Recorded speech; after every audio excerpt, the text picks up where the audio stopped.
In today's video, I'm going to teach you how to stream a game on Discord Mobile. Whether you're on Android or iOS, we'll walk through getting your phone's screen live in a voice channel so friends can watch your gameplay in real time. First, open the Discord app and head to the server where you want to stream. If you're in several servers, make sure you pick the one where your friends are waiting. Enter a voice channel. That's important because the screen share option only appears once you're connected to a voice chat. If the channel is full or you don't have permission, pick another one or ask a mod to let you in.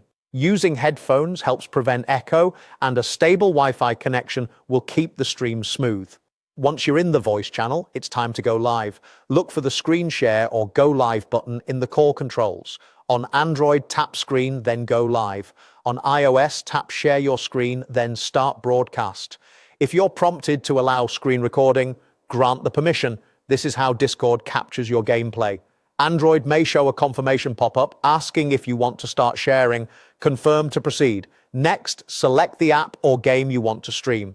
To include your voice, make sure you're unmuted in the voice channel and speak through your phone's mic or a connected headset. If you're switching between apps, remember that screen share can capture everything on your display, so consider turning on Do Not Disturb to hide notifications. A couple of quick tips while you're live. Keep your phone in the orientation your game uses so the video fills the frame for viewers.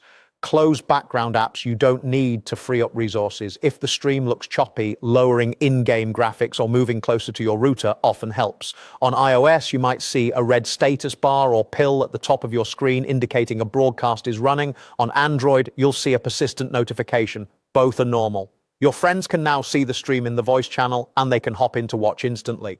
If the Go Live button isn't there, update the Discord app and check that the server allows screen sharing in that channel. When you're finished, return to the call controls and stop sharing or end the broadcast from the system indicator. That's all it takes. Open Discord, join a voice channel, start screen share and choose your game. Enjoy streaming and have fun showing off your mobile gameplay to your friends.